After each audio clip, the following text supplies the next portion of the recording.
In a picture-perfect neighborhood, Brian and Yesenia Sidwell had recently purchased the largest house at the end of a cul-de-sac. It was their dream home. One night, over dinner, the family of four wondered what they would do with all of the spare bedrooms, now that the eldest child, Tori, was about to go off to college. And we were just talking about, what are we going to do with these rooms? And then they kind of came into like, let's have a gift wrapping room or just something. We're just throwing out silly ideas. And I remember Tori said, you guys need more kids. And of course, because of my fertility issues, I couldn't. But Tori quickly said, well, you should adopt. And it ran across our minds at some point in time, I'm sure, but then it kind of didn't. So after that dinner, I went online and Googled things about adoption. In her research of adoption agencies, one stood out, ACH Child and Family Services. After months of discussion, Yesenia and Brian filled out an application, but they were too hesitant to send it in. I think it was a little bit of anxiety, a little of the unknown. And of course, every question comes to mind. Can you love another child like you do yours? Can you open your home to children? Then there's foster or adoption and or both. And so we were learning about this journey. Everything remained up in the air until Mother's Day, when the Sidwells attended church and listened to their pastor give a sermon. And he went into a whole hour session about fostering and adoption. And needless to say, I could not look at Brian the whole time because I'm crying at this point. At the very end, he came out and said, if you want any information about fostering adoption, if this is pulling at your heartstrings, we have a company here today in the lobby that you could talk to that will give you all the information you need. And he said that company is ACH. And I thought, oh man, if this isn't a sign, I don't know what is. So needless to say, the very next Monday is when we turned in our application. Welcome to Counting on Us, a podcast presented by ACH Child and Family Services, the show where we share the stories of people navigating life's challenges with ACH alongside them every step of the way. I'm Daniel Treviño.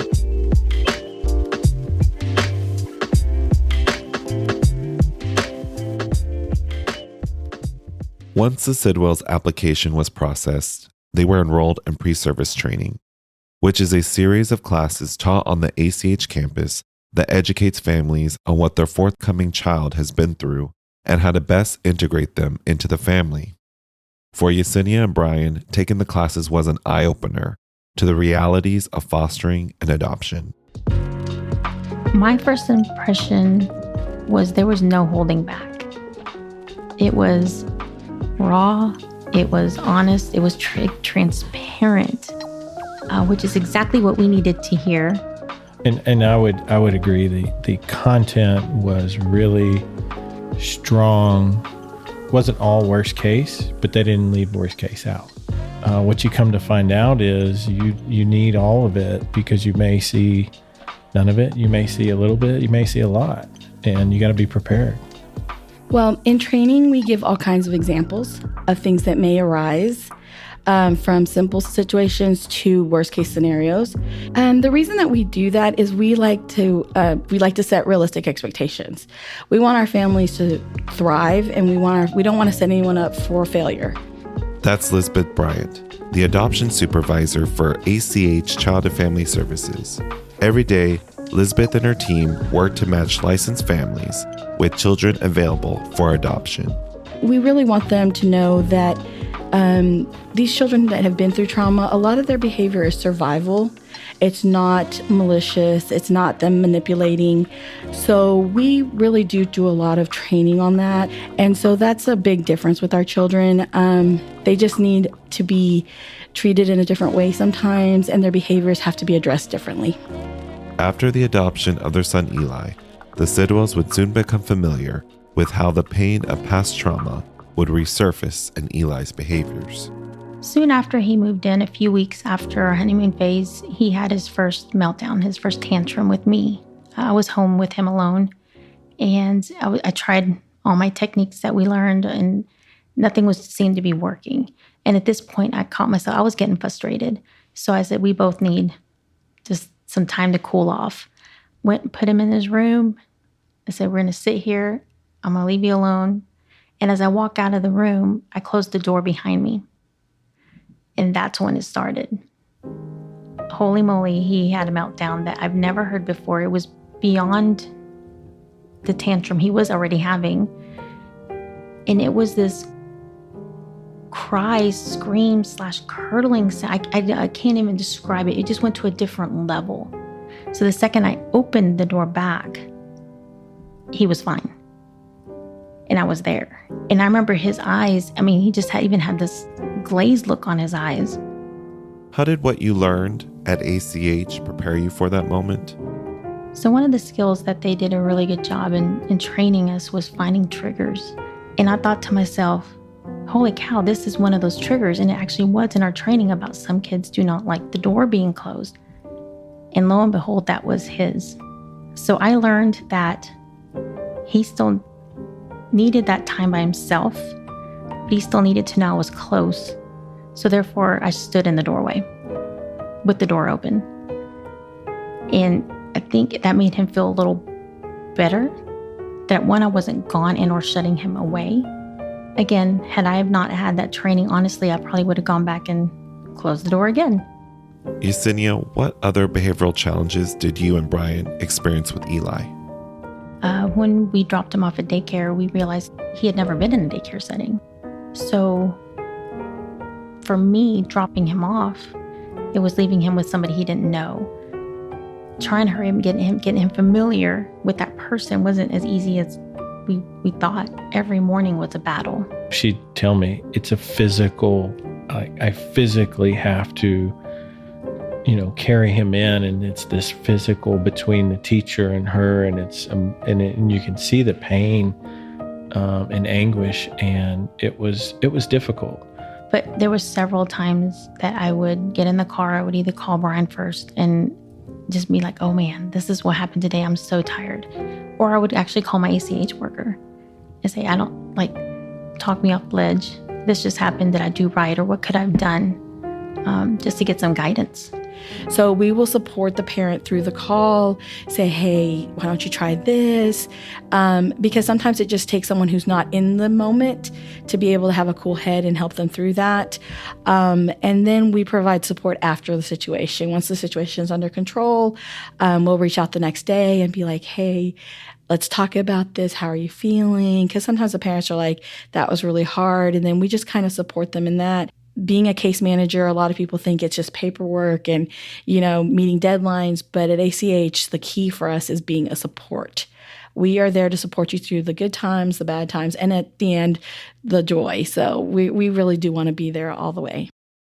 For the Sidwell family, a big part of the work was understanding why Eli behaved the way he did during daycare drop-off. Over time, they applied the tools they learned during the ACH training to begin to manage his behaviors. A lot of times our children are scared to be away from the parents. And the big thing with that is we teach parents to just prepare the children for transitions. Transitions are a huge thing with us.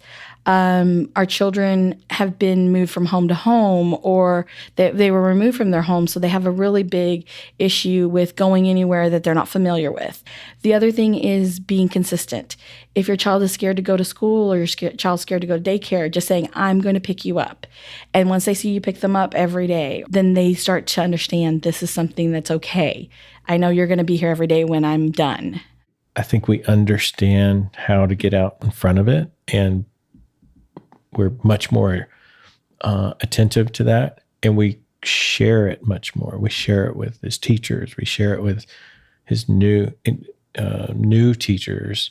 And over time, it subsided. Over time, we reassured him, and it was really, to me, what I saw was he needed to know that we weren't leaving. How much time passed before you both decided to adopt another child? So we went from 1 to 2, really in discussion with our ACH of really how many sibling groups that needed parents that were willing to take in multiples. And so we moved that up. And after Eli, We waited the duration that Texas requires, and I remember Yesenia coming in and goes, "Okay, I've got a schedule for training," and I was like, "Training for what?" And she said, "Well, we signed up for 2. We're gonna do 2," and I said, "Okay, that's what we're doing." We'll be right back. Hi, it's Dr. Wayne Carson from ACH Child and Family Services. I hope you're enjoying the podcast. Here at ACH, we know that the community is counting on us to get it right. So for over 100 years, ACH has remained true to our mission of protecting children and preserving families. Follow us on social media or visit our website, achservices.org, to learn more about what we do, how to get involved, or if you'd like to support us. Now, back to the show.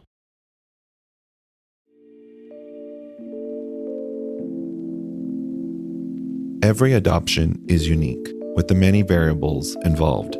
Families learn early on how inescapable uncertainty is during the process. The Sidwell family would experience this firsthand once it came time to adopt their son, Nico. Eli's status was different than Nico. So Eli was straight adopt, and Nico was foster to adopt. So we actually had to change our status with Nico. And, that's a decision, again, that we had to sit back and really spend some time talking about. It was a little unsettling, just the unknown. The unknown was unsettling.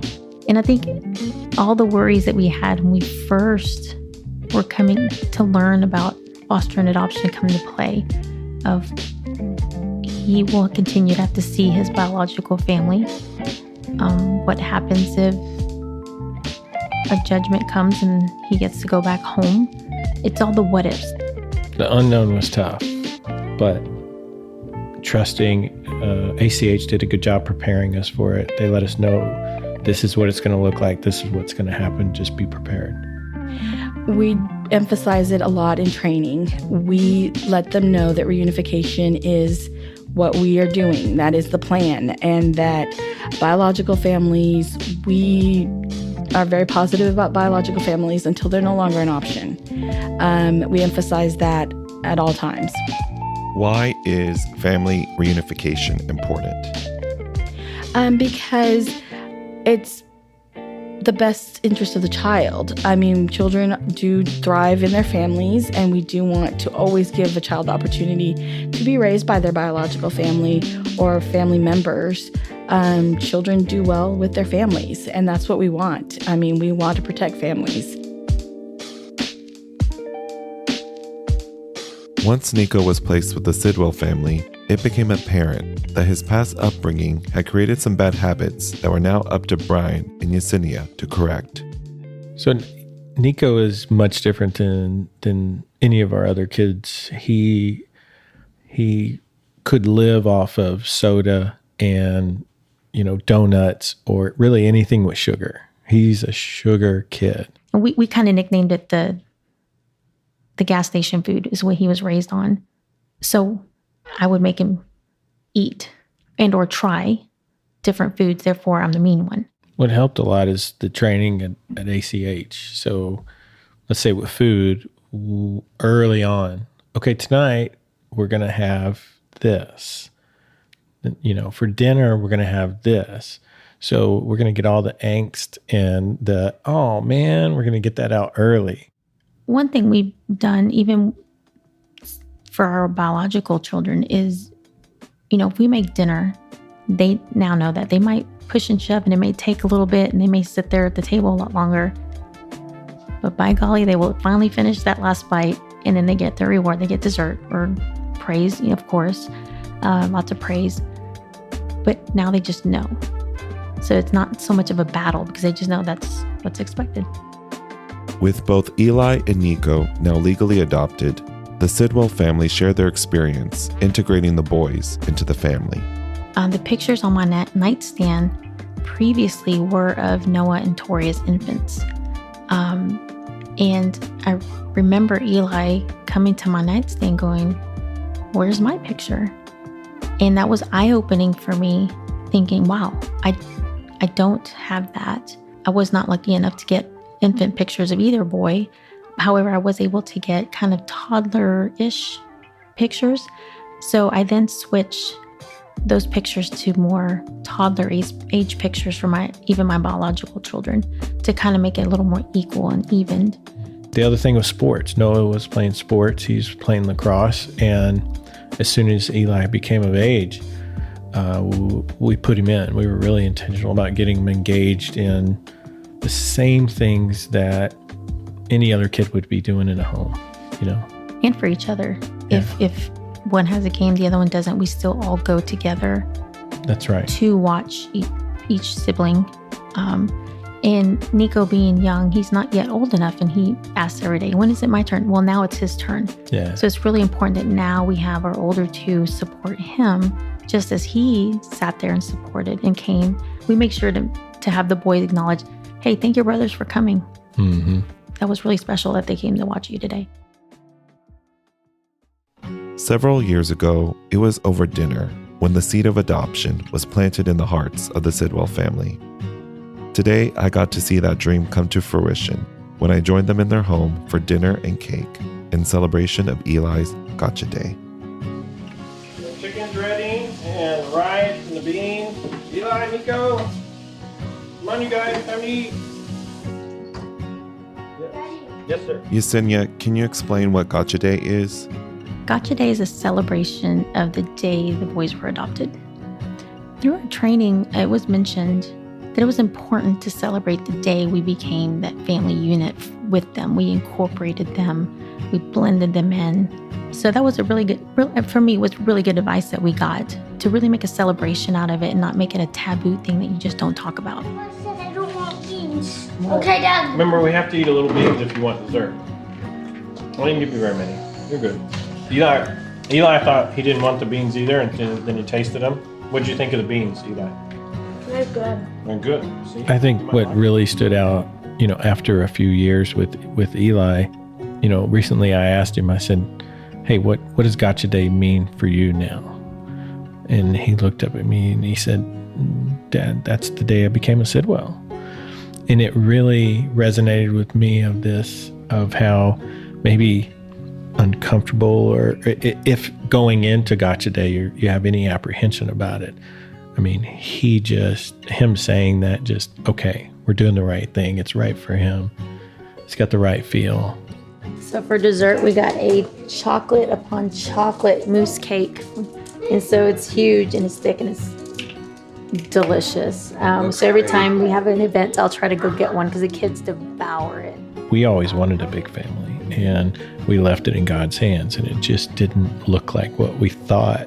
God had a plan for us, and it was different. But going through the process, going through the training, I'm so glad I did it. I'm so glad that we had that opportunity, and to be able to provide a home and love, and really for them to be in our lives. I mean, we really talk about what we did, but they don't know what they're doing, but they're really, the love that we're able to give them is so good for us. No, I definitely agree. I think we're changing them, yes, but I think they're changing us as well. And I think they will learn, or I hope, they grow to learn how much impact they had on our lives. But I think it's important that Brian and I share with others our story. As he mentioned, it's not always a pretty path, but the outcome of that path is just so great and so grand that those hurdles are just worth it.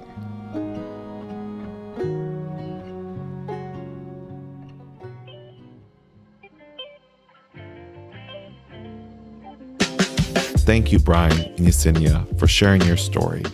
If you feel inspired and would like to support ACH in its mission to protect children and preserve families, then you can donate now at achservices.org, or you can find the link in the show notes. Also, if you like this episode, please share it with a friend, follow us, or write a review. It makes a huge difference. Counting on Us is a podcast presented by ACH Child and Family Services, written, edited, and produced by Daniel Treviño. Special thanks to adoption supervisor Lisbeth Bryant and the entire Sidwell family.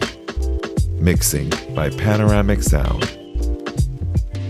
Thanks for listening.